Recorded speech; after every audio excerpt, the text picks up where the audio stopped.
So mga ka-expander, magandang araw at magandang gabi sa inyong lahat dyan, lalo na sa ibang bansa sa mga nanonood ngayon. So mayroon akong tip na ibibigay sa inyo. Pag-usapan natin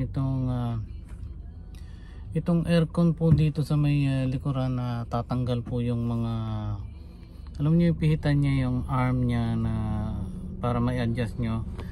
Madali lang po siyang ikabit at ituturo ko sa inyo kung paano po siya ikabit. Okay?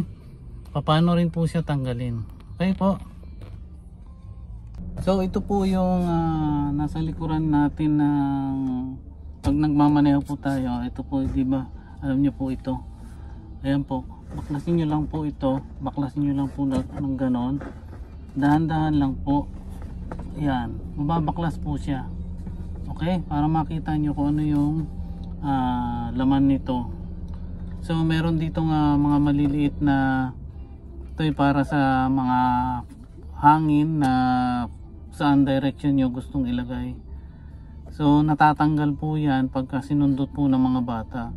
So ayan po, naikabit ko na po ito dahil sinundot din po ng mga bata ito.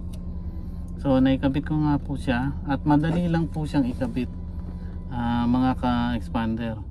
So yan po at hindi na kayo mahihirapan dahil naituro ko na sa inyo ngayon kung paano siya tanggalin at kung paano rin siya ibalik.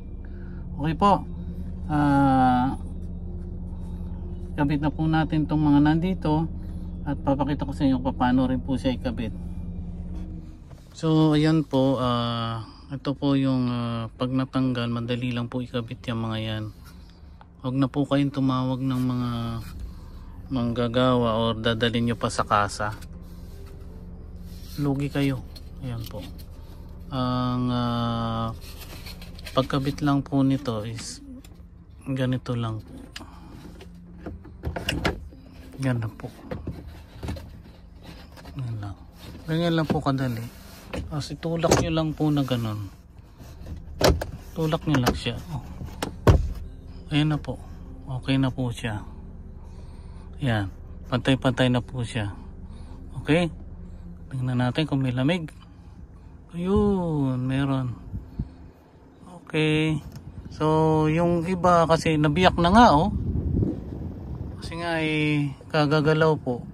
So didikit natin yan at pakikita ko sa inyo sa susunod na vlog natin. Ayan, dapat po kasi hindi na kinakalikot to di ba? Ganyan lang oh. Okay? Yeah. Ganda ng lamig oh. Okay, mga ka-expander. So ayan, sana may natutunan kayo sa 5 minutes na pagtuturo ko dito sa ating expander, kung ano pa yung mga dapat nating malaman dito sa expander na luma or bago. Dapat panoorin nyo to. Okay, hanggang sa susunod po nating vlog at titingnan natin kung ano yung maiba-vlog natin. Okay, kung paano siya galawin, ganon. Marami pala tong kalikutan. Maraming kinakalikot. Yun po. So sa mga beginners, ayan, panoorin nyo. Yung hindi pa nakakaalam, madali lang po pala. Okay, so thank you very much. God bless.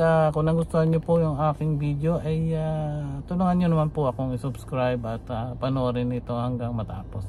Thank you po. God bless mga ka-expander.